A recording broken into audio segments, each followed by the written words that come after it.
Hello, Arrow. Hello and good morning, Patricia. How are you doing today? I am very well, thank you. How are you? Absolutely fantastic and excited to talk with you because we need this book right now. You talk about how women are returning to the business world. My daughter is so exhausted in her business world, but we need Breaking Glass to rejuvenate the soil. Well, you are sweet. I hope it will do that. That will be a great tribute to women if that can help them. Getting the opportunity to put those words on a page. I mean, you were called to do that. But, I mean, you're taking your experiences and you're using it as a tool for those of us on the other side of that page. Well, I think it's important to do something like that. I had not planned to write the second book. My first book was Little Sister, and it really was the story of my growing up in a religious community that morphed into a cult. And I thought, okay, I've done that. Although I loved writing after I had learned the craft of it. And then my friends and acquaintances and said, no, that's only part of the story. The arc of the story is much better if you go on and talk about your career. And so I started it, but I wanted to put it in context because a lot of what happened in my career, I think, was influenced by my childhood. And while my childhood was bizarre, and I would never say this is the childhood any child should have, I still learned so much, and I would change nothing in my background. I was dealt certain cards, and it was up to me to become a winner with them, and I did my best. You understand that word perseverance. A lot of people, they look at that word saying, I can't even spell it, but you lived that word. Well, perseverance and resilience, people don't think of them as being learned. Yeah. But the fact of the matter is they can be learned if you open your mind, and I think the first step is to be adaptable. It's not my way or the highway. You have to see how someone else wants it done and be willing to learn. And I think I was very, very adaptable.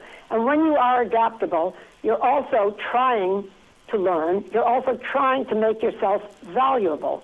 And the moment you have done that, you're now 3 giant steps ahead. And it means taking some risks sometimes, but if you're going to have a career that is gratifying, you have to take those risks.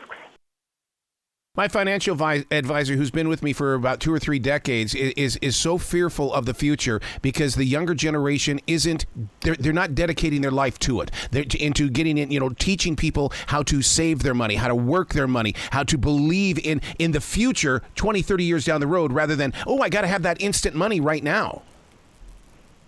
Well, I think we all think of the youngest generation as, having something wrong with it.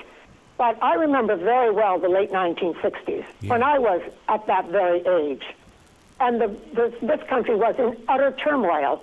And we've seen a lot of the issues with, campuses and demonstrations and all. That paled today to what happened in the late 1960s. And yet, we get through those difficult periods.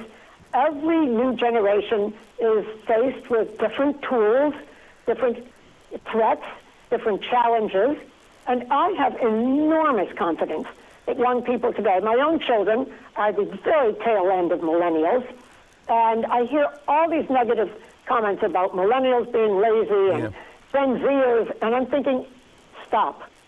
Every one of them has capabilities of getting where they want. They'll meander in their own way, but I think that one thing that can help is kind of directing them and trying to help them search for mentors. Be willing to ask questions. Be willing to be flexible. Be willing to be adaptable. Come with some interest. And people are not that different the world over. It's been going on for thousands of years. And there's always youth, and there's always, heading into your early years, which are very challenging, and then there's maturity. And all these young people will eventually settle down. But it's up to us, I think, to do our best to make it as level a playing field for them and to help them think their way through. And that's why I think the role of mentors is so important. Oh, man, I'm so on your page. And I love sitting down with the younger generations. And my agreement with them is that I'll show you different things that I've learned, but you've got to teach me what you're learning from your view. Absolutely. I totally agree, and it's so much fun. You know, here I am, 75 years old. I love making new friends who are in their 20s. Yeah. You know, when I'm 95, they'll be 45, and I'll have these young, you know, fabulous friends who now have children and all of that. And it's a little bit selfish on my part, but I'm so fascinated by the world that they see. It's Mother's Day this weekend, and my son is coming up to see us, and I've said, I really want to have some lessons on AI with you. Yes. And I plan to be a little more educated on the whole matter at the end of the weekend. See, that's exactly where the world needs to be. We need those younger people to teach us about AI, because it's not one of those things that's in the future. It's happening, and we need to grow with it and find out how that tool is so important to our presence. Absolutely, and young people are immersed in it, whether they know it right now or not. It's going to bring productivity changes that are so enormous for the economy.